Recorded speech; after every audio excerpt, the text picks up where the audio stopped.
Heathrow Airport wants a third runway, and the airport's commission agrees, saying it's the best option for the economy. But on the ground, there are some people who say no.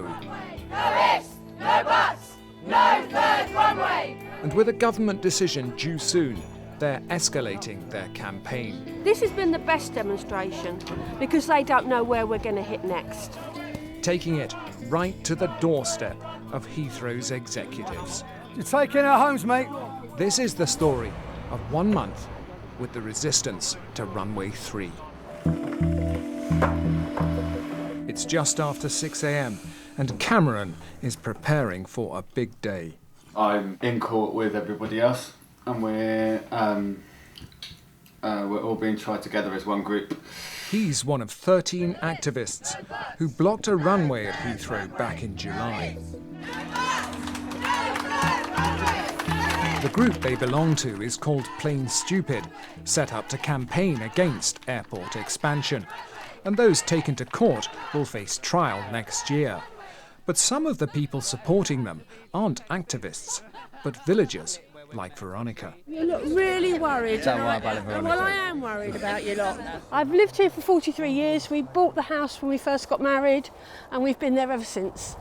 Veronica is one of hundreds of residents in the village of Harmondsworth, whose homes face demolition to make way for the new runway. This is where I live, and this is my road, and this gets destroyed. The whole of it.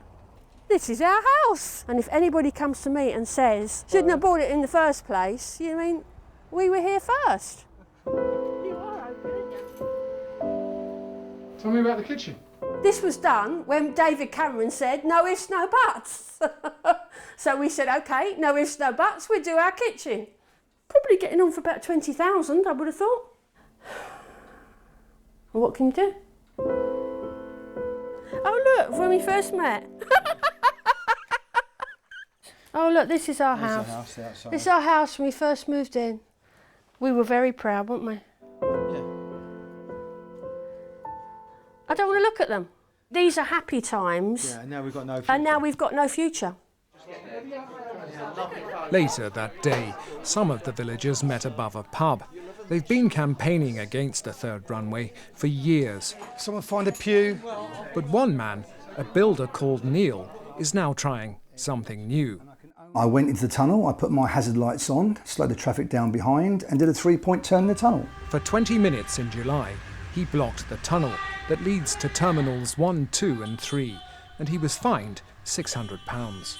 I'm not leaving this place. I'm not leaving it, so that's all there is to it. If it takes more direct action, there'll be more direct action. Cameron and some other activists from the group Plain Stupid have rented a house just down the road from Neil's. This is my road, and we're establishing a base, which is part of gathering resistance against the third runway. And nearby is a squatter camp, which is home for several other activists. This is our anti-third runway song. We're gonna make a resistance by bringing communities together. Neil says he hasn't been working with the activists, but he has been getting tips from them. Here, he was taught how to make a device which could allow some villagers to resist eviction by chaining themselves to it in their homes, if it ever came to that. Right, so there's a bar in there and that bit clamps on. Only person who can take that off is me. People need to know that we're going to go the whole hog. As the summer ended in Harmondsworth, the last of the harvest was brought in. And the farmer here told us there may not be many more, because his farm will also go if Runway 3 goes ahead. We've invested in our farm because we were promised that there would not be any Heathrow expansion. Do I love this land? Do I love England? Is there a man with soul so dead as never to himself has said, this is my land, my native land? That's how I feel. It is absolutely the end of an era. It's extremely sad. Extremely sad.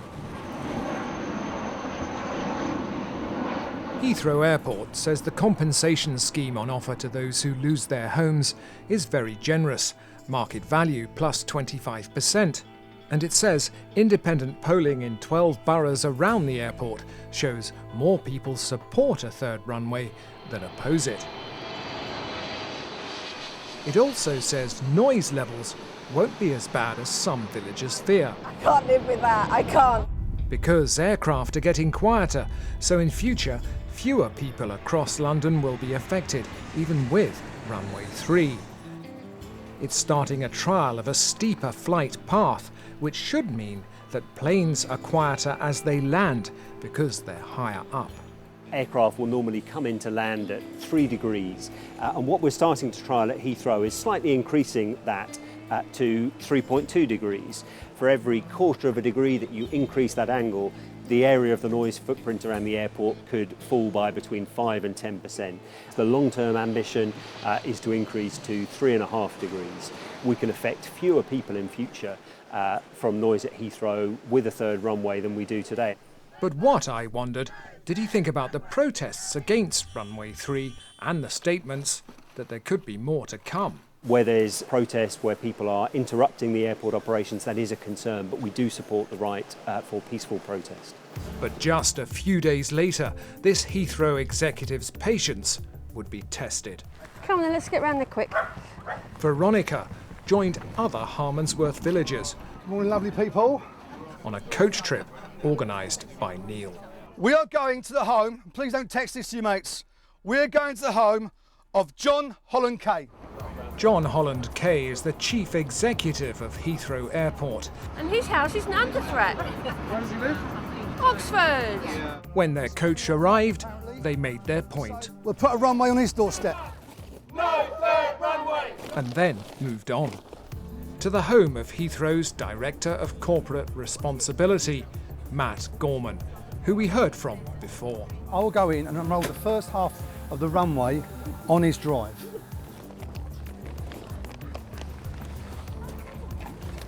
This has been the best demonstration because they don't know where we're going to hit next. What do you mean? Well, if we found out where Matt Gorman lives, we can find out where everybody else lives. And we can pay them a visit as well. We're coming. And when Matt Gorman arrived home, he wasn't too happy. We came up to the front door, the same as the postman. The postman wouldn't normally lay out a big banner on my driveway. Well, we're also delivering a bigger letter. Mr. Gorman, we do have people on our bus here whose homes will be Neil, taken. we've had this conversation. Listen, He felt his family's privacy was being invaded. our village is at threat. In working hours. Yes. I'm not happy now. Well, you're taking our homes, mate. Our peace of mind is gone. And yours has been disturbed for a very short time. We'll be back, mate. Heathrow Airport says only a small minority of villagers are involved in this campaign, but there's no doubt it's escalating, and there may yet be more to come.